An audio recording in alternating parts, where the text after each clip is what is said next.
चुनाव प्रचार के लिए देश भर से धामी की बड़ी डिमांड। केंद्रीय नेतृत्व की पहली पसंद बने मुख्यमंत्री पुष्कर सिंह धामी। विभिन्न राज्यों में स्टार प्रचारक की भूमिका निभा रहे मुख्यमंत्री धामी।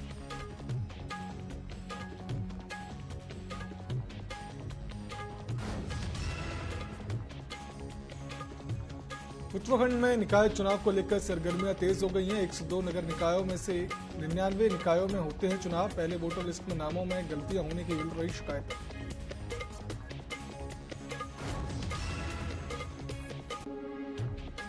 लोकसभा चुनाव के लिए मतदाताओं को जागरूक करने के लिए अभियान में उत्तराखंड को मिला पहला स्थान। मुख्य निर्वाचन अधिकारी के नेतृत्व में चलाए नए अभियान को लोगों ने किया पसंद।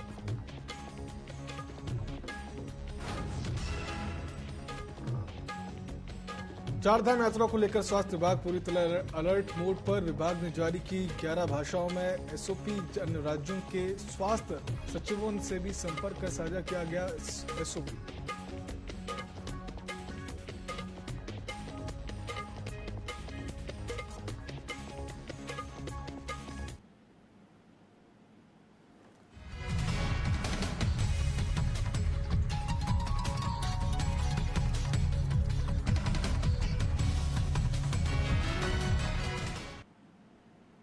नमस्कार, स्वागत है आप सभी का न्यूज अपडेट में। मैं हूं आपके साथ सिद्धांत त्रिपाठी। रुक करते खबरों की ओर, जहां उत्तराखंड के मुख्यमंत्री पुष्कर सिंह धामी का भाजपा नेतृत्व द्वारा लोकसभा चुनाव में भरपूर उपयोग कर रहा है। सीएम अगले एक सप्ताह तक बंगाल, दिल्ली, उत्तर प्रदेश और झारखंड जैसे राज्यों में पार्टी प्रत्याशियों के समर्थन में चुनावी रैलियों को संबोधित करेंगे। बता दें कि सीएम धामी ने भाजपा के स्टार प्रचारकों में शामिल हैं। उत्तराखंड में लोकसभा चुनाव के लिए मतदान प्रथम चरण में संपन्न होने के बाद भाजपा नेतृत्व ने उन्हें अन्य राज्यों के मोर्चों पर लगाया है। प्रदेश अध्यक्ष महेंद्र भट्ट ने कहा कि आने वाले दिनों में भी पार्टी उनके अन्य राज्यों में चुनावी दौरे लगने जा रही है। उन्होंने कहा कि जिस तरीके से सीएम धामी ने एक के बाद एक कड़े फैसले लिए हैं, जिसमें उनकी लोकप्रियता लगातार बढ़ती जा रही है।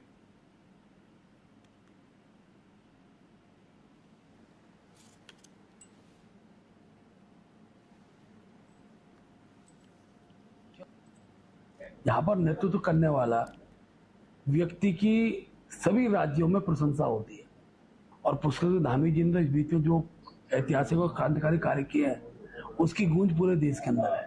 तो स्वयं की आता है, चाहे समान नागरिक संहिता का विषय हो, चाहे नकल विरोधी अध्यादेश का विषय हो, जबरन जो भू अतिक्रमण हो रहा था उसको रोकने का विषय हो, एक क्रांतिकारी कदम ही है। और इससे प्रेरित होकर देश भर के अनेकों राज्यों के लोग हमारे माननीय मुख्यमंत्री जी को आमंत्रित कर रहे हैं। अनेकों लोकसभाओं के जो प्रत्याशी उनको निमंत्रण मिला है।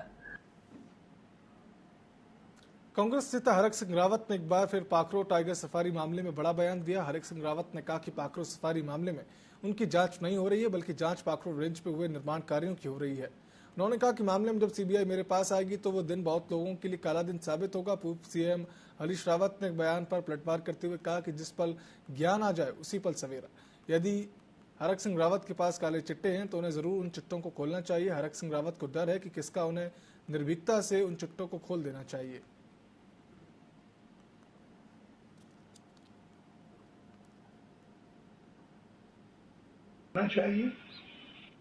खोलना चाहिए, इसमें क्या है, बल्कि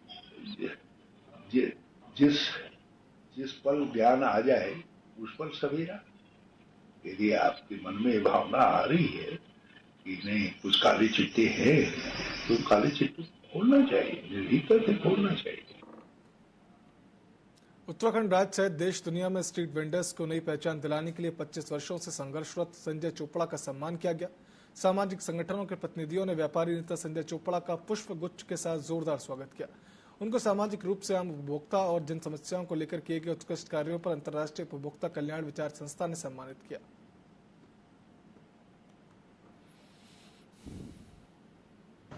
आज अंतर्राष्ट्रीय उपभोक्ता कल्याण विचार संस्था द्वारा मुझे एक सेवा रत्न दिया गया है।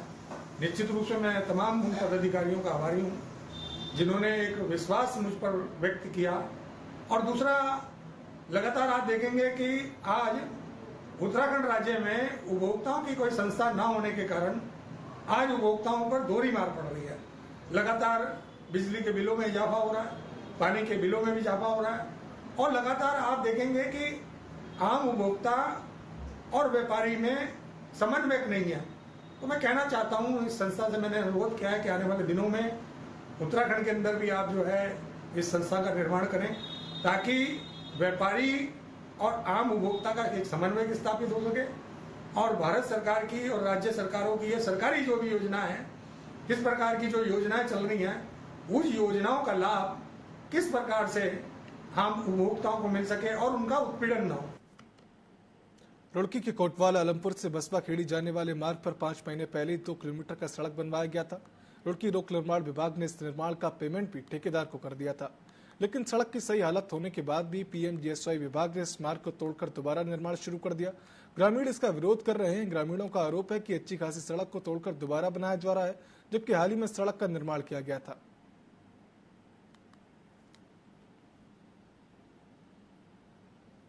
अब्दुल रहमान, मैं गांव कोटवाल आलमपुर का निवासी। ये रोड 3-4 महीने पहले यहाँ से जो बना रहे थे, गांव वाले सैकड़ों आदमी, प्रधान जी भी थे, इस पर आपत्ति करी थी कि भाई ये सड़क परेश की बड़ी बेहतरीन बनी हुई, इसे क्यों उखाड़ रहे।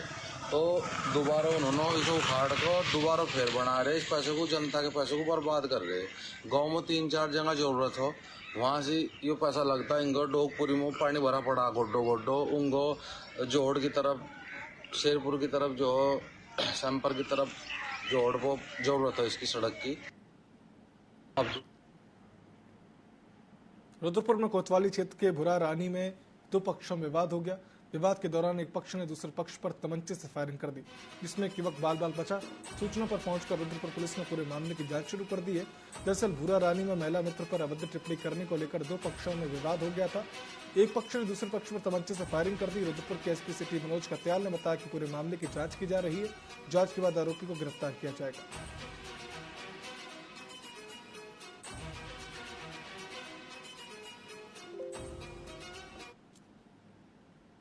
हाँ, ये रात एक कोतवाली रुद्रपुर क्षेत्र में फायरिंग की सूचना मिली थी। उस पर पुलिस मौके पे गई थी और इसकी जांच हम लोग कर रहे हैं। फिलहाल इसमें किसी भी पक्ष के द्वारा कोई तहरीर नहीं दी गई है और जो भी इसमें फैक्ट्स आते हैं उसके हिसाब से इसमें कार्रवाई की जाएगी। उत्तराखंड विद्यालय शिक्षा परिषद की बोर्ड परीक्षा में चंपावत जिले के विद्यार्थियों ने परचम लहराया। हाई स्कूल में लाल चंबाराम विवेकानंद विद्या मंदिर इंटर कॉलेज टलकपुर के यश अवस्थी ने चंपावत जिले में पहला स्थान, लोहाघाट के रविंद्र सिंह धोनी ने जिले में दूसरा, खेती खान के मयंक जोशी ने तीसरा प्राप्त किया है। प्रदेश की मेरिट सूची में यश का 17वां स्थान है। हाई स्कूल में जिले के 6 बच्चों ने प्रदेश की मेरिट लिस्ट में स्थान बनाया है।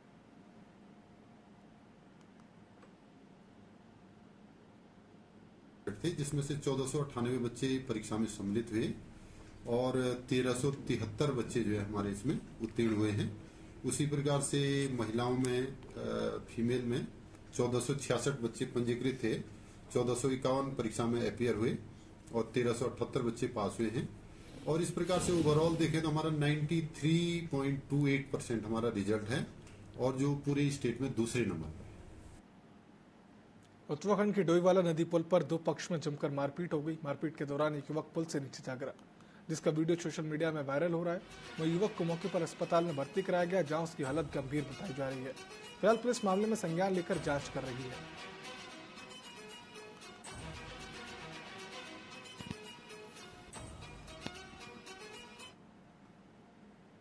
नारायणबगड़ की सिलोड़ी और चुड़िंगा गांव के बीच जमीन से धुआं निकलने की घटना सामने आई, जिसमें लोगों में हड़कंप मचा हुआ है। जिसकी सूचना पर तहसील और पुलिस प्रशासन मौके पर पहुंचे और ग्रामीणों की मदद से धुएं वाले स्थान की खुदाई की गई, जिस पर जमीन के नीचे चीड़ का पुराना दबा हुआ पेड़ सुलग रहा था। इसके बाद दहशत दूर हो गई।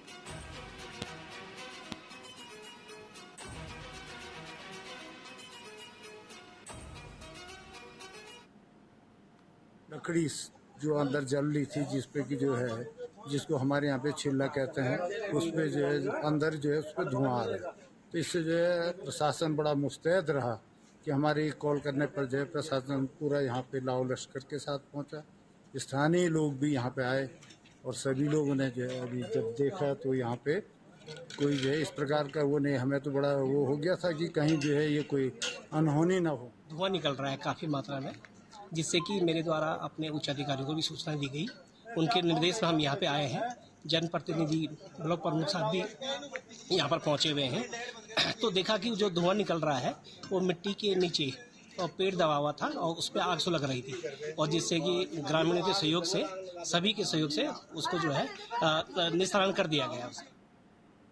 भाजपुर के कोसी नदी में अवैध खनन को लेकर हुई फायरिंग की घटना को लेकर पुलिस अब गिरफ्तारी करना शुरू कर चुकी है, जहां पुलिस ने घटना में फरार 2 आरोपियों को गिरफ्तार कर लिया है। आरोपियों के कब्जे से पुलिस ने एक अवैध पिस्टल भी बरामद की है। बता दें कि पुलिस ने फायरिंग की घटना के 3 आरोपियों को पहले गिरफ्तार कर लिया था और 2 आरोपियों को गिरफ्तार किया गया है, जिन्हें न्यायालय भेज दिया गया है।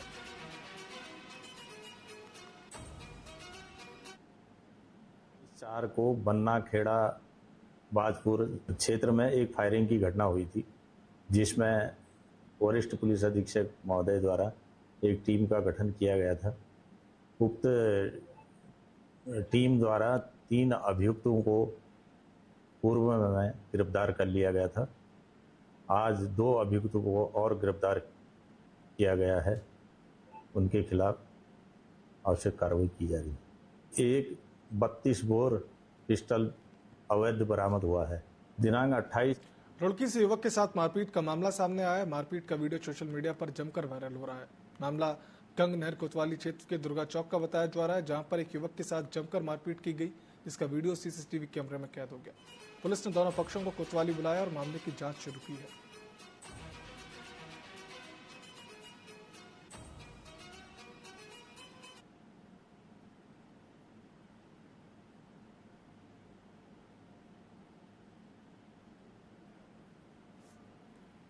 रुड़की के लाल कुर्ती क्षेत्र के सब्जी दुकान में मंगलवार को भीषण आग लग गई। सूचना मिलने पर फायर ब्रिगेड की टीम तत्काल मौके पर पहुंची। कड़ी मशक्कत के बाद आग पर काबू भी पा लिया गया। आग लगने के कारण सब्जी की दुकान में रखी सब्जियां, ट्रे, रेडी, बल्लियां आदि अन्य सामान जलकर खाक हो गया। अन्य कोई जनहानि नहीं हुई है। दुकान मालिक ने बताया कि दुकान में आग लगने से हजारों रुपयों का सामान जलकर राख हो गया है और आग लगने के कारणों का अभी पता नहीं चल पाया है। पुलिस मामले की जाँच कर रही है।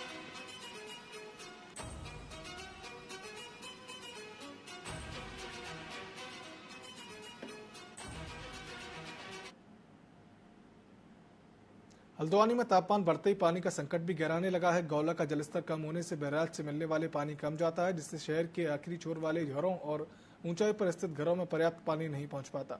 इस साल पर्याप्त बारिश न होने के कारण गौला के जलस्तर में अप्रैल से ही काफी गिरावट देखने को मिल रही थी, जिससे पेयजल संकट के साथ ही सिंचाई के लिए पानी की उपलब्धता में भी लगातार कमी हो रही है।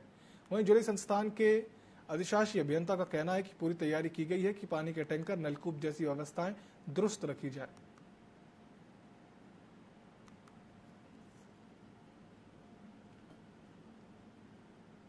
समस्त नलकूपों से सुचारू रूप से हम लोग जलापूर्ति कर रहे हैं और हमने एक व्यवस्था के लिए जहाँ समस्याग्रस्त क्षेत्र आ रहे हैं 10 विभागीय टैंकर और 2 प्राइवेट टैंकर के माध्यम से भी पेयजल का वितरण कराया जा रहा है। और साथ ही जो नलकूप है उनमें अगर मोटर पंप में खराबी आती है तो स्पेयर पंप की व्यवस्था भी कर ली गई है। समस्त नलकूप मसूरी में मजदूर दिवस के मौके पर अमर शहीदों के 138वें बलिदान दिवस पर विशाल रैली का आयोजन किया गया, जहां अमर शहीदों को श्रद्धांजलि दी गई। वहीं मजदूर दिवस पर कर्मचारियों को अवकाश न दिए जाने पर सैंडोस रेस्टोरेंट के बाहर जमकर प्रदर्शन किया गया, जिसको लेकर रेस्टोरेंट के प्रबंधक और मजदूर नेताओं के बीच हल्की झड़प को लेकर पुलिस ने उसे शांत कराया।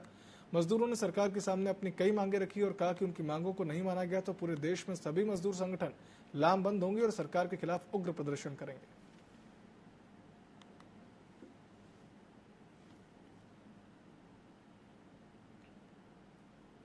मसूरी के लोकल होटल मालिकों ने जो होटल लीज पे दे रखे हैं, वो लीज वाले हरियाणा के हों, चाहे दिल्ली के हों, चाहे पंजाब के हों, चाहे चंडीगढ़ के, चाहे उत्तर प्रदेश के हों, उन्होंने इतना शोषण कर रखा है। पीएफ किसी कर्मचारी का नहीं है, ईएसआई किसी का नहीं है, न्यूनतम वेतन किसी को नहीं है, 8 घंटा ड्यूटी किसी की नहीं है, बोनस किसी को नहीं है। इन तमाम जो ये लोग शोषण कर रहे हैं, श्रम कानून को बलाए ताक पे रख दिया है। और दुर्भाग्य इस बात का है कि राज्य में बैठी हुई कांग्रेस की सरकार और राज्य में बैठी हुई भाजपा की सरकार और केंद्र में बैठी हुई भारतीय की जनता पार्टी की सरकार, दोनों सरकार डबल इंजन की बात करती है, लेकिन वो सरकार आज न्यूनतम वेतन तक लागू करवाने की जो है औकात जो है सरकारों के अंदर नहीं है। रुद्रपुर के ट्रांजिट कैंप थाना क्षेत्र जगतपुरा में बिजली रिपेयरिंग करने के दौरान एक युवक करंट की चपेट में आ गया। आसपास मौजूद लोगों ने उसे अस्पताल में भर्ती कराया, जहां डॉक्टर ने युवक को मृत घोषित कर दिया, जिससे इलाके में सनसनी के साथ उसके परिजनों में कोहराम भी मच गया। वहीं घटना की सूचना मिलते ही पुलिस मौके पर पहुंची और शव को पोस्टमार्टम के लिए भेजकर मामले की जांच शुरू कर चुकी है।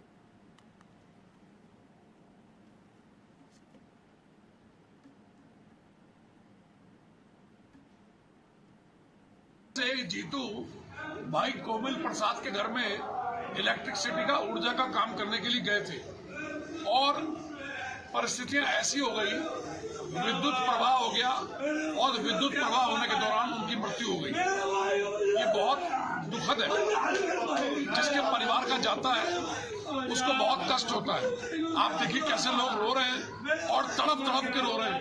उसको भगवान अपने चरणों में वास दे, उसके परिवार वालों को ताकत दे। हम सब लोग मिलकर इस परिवार को सहयोग करें। मसूरी के कोलूखेत झाड़ीपानी रोड पर एक भालू देखा गया, जिस कारण क्षेत्र में हड़कंप मचा हुआ है। वहीं भालू होने की सूचना मिलते ही वन विभाग की टीम मौके पर पहुंची और लोगों को सतर्क रहने के लिए क्षेत्र में बैनर लगाए गए। बता दें कि अभी तक भालू ने किसी को नुकसान नहीं पहुंचाया है।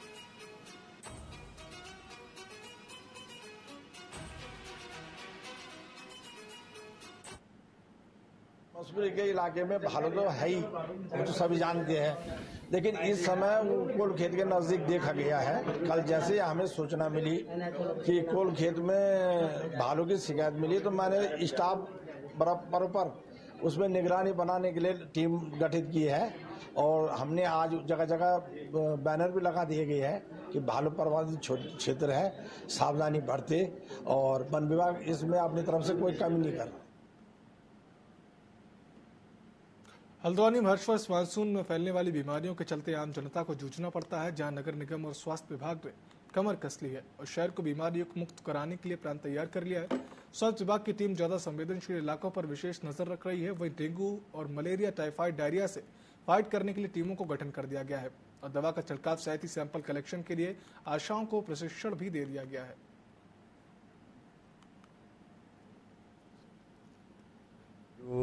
ये जो बीमारियां हैं ये मेनली बरसात होने के बाद होती हैं, क्योंकि जब पानी इकट्ठा होने लगता है मच्छर के लार्वा पैदा होते हैं, मच्छर बनते हैं तो बीमारियां फैलती हैं।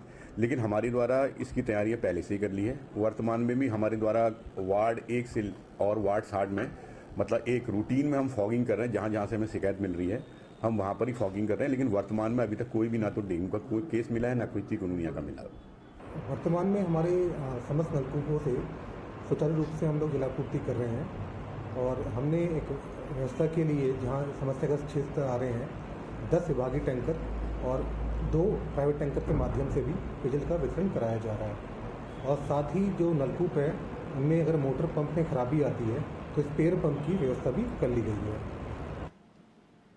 उत्तराखंड के जंगलों में भड़की आग मंगलवार को तेज हो गई, जहां पिछले 24 घंटे में वनाग्नि की 68 नई घटनाएं सामने आई, जबकि आग बुझाने के दौरान 2 फायर वॉचर घायल हो गए। घटना को लेकर कांग्रेस विधायक प्रीतम सिंह ने कहा कि वनाग्नि की घटना प्रत्येक वर्ष इसी समय घटित होती है। वनाग्नि होने से पहले सरकार को समय पर सचेत रहना चाहिए और इस घटना से पहले ही समुचित व्यवस्था कर देनी चाहिए।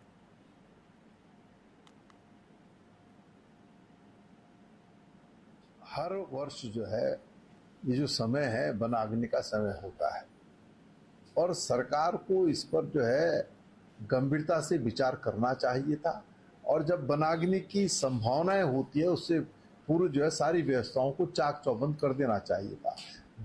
वनाग्नि विकराल रूप धारण कर चुकी है, अब बैठक करके उस पर जो काबू करने की बात हो रही है, अधिकारियों को छुट्टियां कैंसिल करने की बात हो रही है। अरे आपको जो व्यवस्थाएं करनी थी वो पहले करनी चाहिए थी, पहले सरकार ने व्यवस्था नहीं की और आज वनाग्नि के माध्यम से जो है हमारी वन संपदा जो है पूरी तरीके से क्षतिग्रस्त हो गई। उत्तराखंड में अब निकाय चुनाव को लेकर सरगर्मियां तेज हो गई हैं। उत्तराखंड में कुल 102 नगर निकाय हैं, जिनमें 99 निकायों में से चुनाव होते हैं और 3 निकायों में प्रशासक की भूमिका होती है। निकाय चुनाव से पहले वोटर लिस्ट में नामों में गलतियां होने की शिकायतें मिल रही हैं और पिछले दिनों कांग्रेस के पूर्व प्रदेश अध्यक्ष प्रीतम सिंह के नेतृत्व में कांग्रेस ने देहरादून की डीएम को ज्ञापन सौंपा। कांग्रेस के पूर्व प्रदेश अध्यक्ष ने कहा कि हमें कई शिकायतें प्राप्त हो रही है कि निकाय चुनाव को लेकर वोटर लिस्ट में धांधली की जा रही है।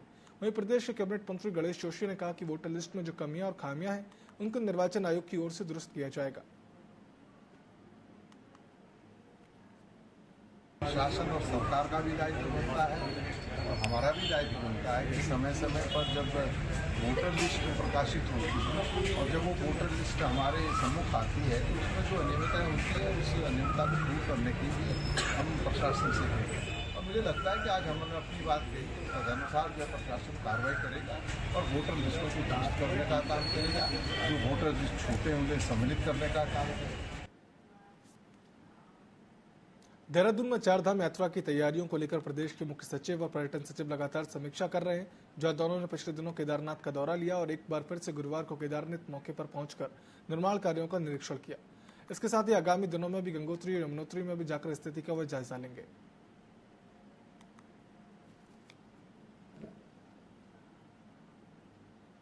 मेरे द्वारा भी केदारनाथ का भ्रमण किया गया है मुख्य सचिव महोदय के साथ।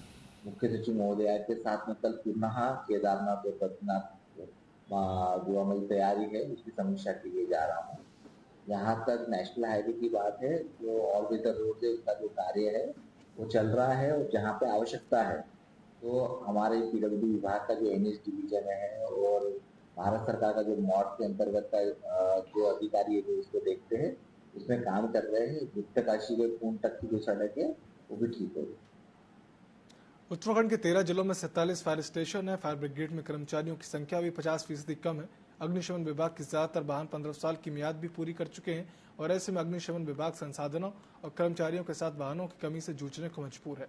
विभाग के उपनिदेशक ने जानकारी देते हुए कहा कि विभाग की ओर से शासन को 20 फायर स्टेशनों के नवनिर्माण के लिए वर्ल्ड बैंक से फंड की मांग की गई है, लेकिन अभी तक अग्निशमन विभाग को फंड नहीं मिल पाया है।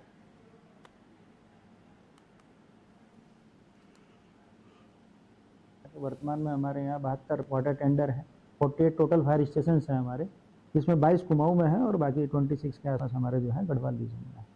तो हर स्टेशन पे जो है हमने ये कोशिश करते हैं कि भाई एक वाटर टेंडर दे दिया जाए, एक होम टेंडर दे दिया जाए, एक रेस्क्यू टेंडर दे दिया जाए इमरजेंसी के लिए।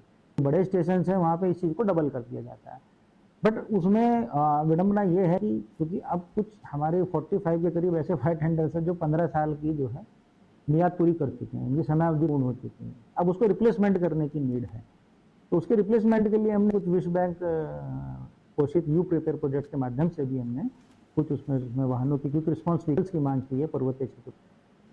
जसपुर में जिम्मेदार अधिकारियों की अनदेखी के चलते अवैध खनन का कारोबार जमकर फल फूल रहा है। नदियों से रेत उत्खनन किया जा रहा है, इससे राजस्व को भारी नुकसान भी उठाना पड़ रहा है। अधिकारी शिकायत आने पर जांच की बात कह रहे हैं। जनपद उधम सिंह नगर में रातों रात अवैध खनन का बड़ा खेल खेला जा रहा है। पतरामपुर के ग्रामीणों ने एसडीएम को एक लिखित शिकायत पत्र देते हुए रातों रात चले खनन की जांच करने की मांग की है।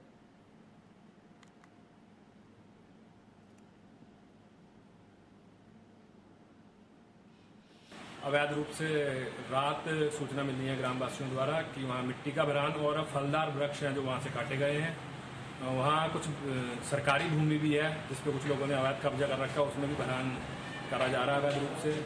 आज ग्रामवासियों द्वारा एसडीएम महोदय को अवगत कराया गया है। आगे की कार्रवाई जो भी प्रशासन करेगा। जो तालाब बंद हुए हैं उन्हें खुलवाएंगे। एक तरफ सरकार तालाब खुद बंद करवा रही है और कुछ जो हमारे शहर के लोग हैं जो सरकारी शहर पर ये काम कर रहे हैं, सरकार का नाम बदनाम कर रहे हैं और गलत तरीके से सरकार को इस्तेमाल कर रहे हैं। अपने जो 2 नंबर के काम है वो 1 नंबर में लाने का प्रयास कर रहे हैं। जो तालाब है उन्हें भरकर जल स्तर जो है हमारा वो बहुत नीचे जा रहा है और फलदार जो वृक्ष हैं वो काटे गए हैं पतरामपुर में से, जिससे हमारे पर्यावरण भी काफी। लोकसभा चुनाव के लिए मतदाताओं को जागरूक करने के अभियान में उत्तराखंड को पहला स्थान मिला है। उत्तराखंड के मुख्य निर्वाचन अधिकारी के नेतृत्व में निर्वाचन कार्यालय की ओर से मतदाता जागरूकता के लिए व्यापक स्तर पर अभियान चलाया गया। निर्वाचन कार्यालय की ओर से चलाए गए सोशल मीडिया अभियान को भारत निर्वाचन आयोग की रैंकिंग में उत्तराखंड को प्रथम स्थान प्राप्त हुआ। आपको बता दें कि मतदाता जागरूकता और जानकारी से भरे कंटेंट को लोगों ने खूब पसंद किया है। सीमांत ग्रामीण क्षेत्रों की पारंपरिक वेशभूषा में वोट देने की अपील, महिलाओं समूह का मतदान गीत, स्टेट आइकॉन के साथ ही बॉलीवुड कलाकारों की अपील सोशल मीडिया पर खूब वायरल हुई।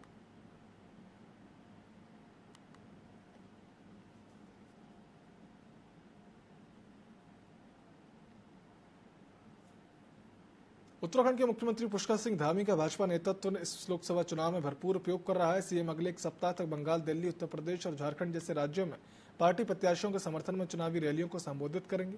बता दें कि सीएम धामी भाजपा के स्टार प्रचारकों में शामिल हैं और उत्तराखंड में लोकसभा चुनाव के लिए मतदान प्रथम चरण में संपन्न होने के बाद भाजपा नेतृत्व ने उन्हें अन्य राज्यों के मोर्चों पर लगाया है। प्रदेश अध्यक्ष महेंद्र भट्ट ने कहा कि आने वाले दिनों में भी पार्टी अन्य राज्यों में चुनावी दौरे लगाने जा रही है। उन्होंने कहा कि जिस तरीके से सीएम धामी ने एक के बाद एक कई कड़े फैसले लिए हैं, जिस वजह से उनकी लोकप्रियता लगातार बढ़ती जा रही है।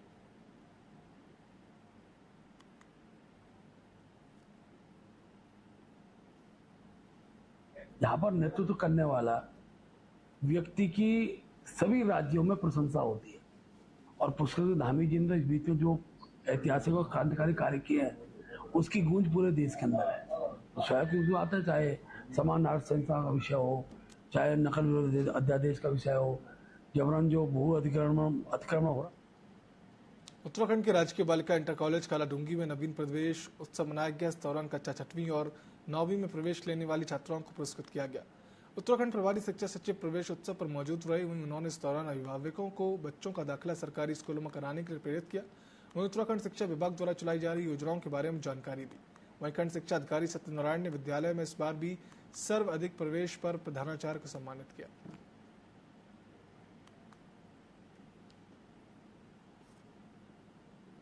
राजकीय विद्यालयों में छात्रों के नामांकन बढ़ाने के लिए सरकार की ओर से जो प्रयास हो रहे हैं, उन पर अभिभावकों और जनप्रतिनिधियों के साथ में और क्षेत्र के समुदाय के साथ में हम लोग बातचीत करने वाले हैं।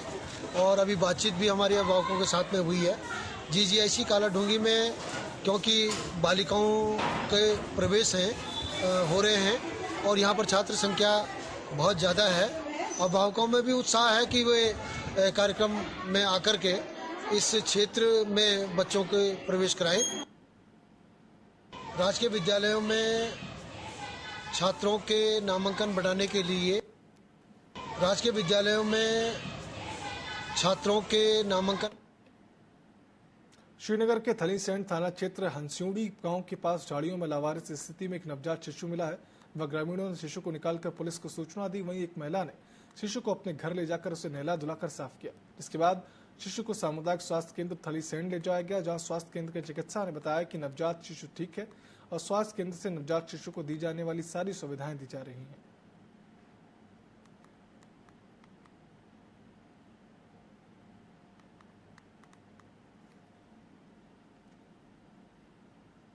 थाने के कर्मचारी 108 को लेकर के उस जगह पर गए और वहां से 108 की मदद से उस नवजात शिशु को लेकर जो है सामुदायिक स्वास्थ्य केंद्र थलीसैंण आए और थलीसैंण सामुदायिक स्वास्थ्य केंद्र में डॉक्टरों की देखरेख में उस नवजात शिशु का जो है स्वास्थ्य परीक्षण किया गया, जहां पर कि नवजात शिशु जो है स्वस्थ और तंदुरुस्त मिला। अभी वो डॉक्टरों की निगरानी में स्वास्थ्य केंद्र में है। सबसे पहले जब वो आया तो हमने उसका SpO2 और वाइटल्स चेक किए तो सब कंडीशन उसकी ठीक थी और वेट जो था उस बच्चे का लगभग अप्रॉक्सीमेटली 2.5 किलो था। तो जब वो आया यहाँ पे तो उसकी कंडीशन ठीक थी। बाकी हमने उसको जो नवजात शिशु को टीकाकरण होता है वो सब दे दिया है। उसको जो फीडिंग है उसके लिए बोतल, दूध, बाकी सारी व्यवस्थाएं हमने कर दी हैं और अभी वो हमारी देखरेख में। चारधाम यात्रा को लेकर स्वास्थ्य विभाग पूरी तरह से अलर्ट मोड पर है और इस बार विभाग ने 11 भाषाओं में SOP जारी किया है। साथ ही अन्य राज्यों के स्वास्थ्य सचिवों से भी उन्होंने संपर्क किया है और SOP साझा की है। उन्होंने अन्य राज्यों के सरकारी और निजी अस्पतालों के डॉक्टरों को आमंत्रित किया। स्वास्थ्य सचिव ने मीडिया से यह जानकारी साझा करते हुए कहा कि जो डॉक्टर चारधाम यात्रा के दौरान सेवा देना चाहेंगे, सरकार उनका स्वागत करेगी।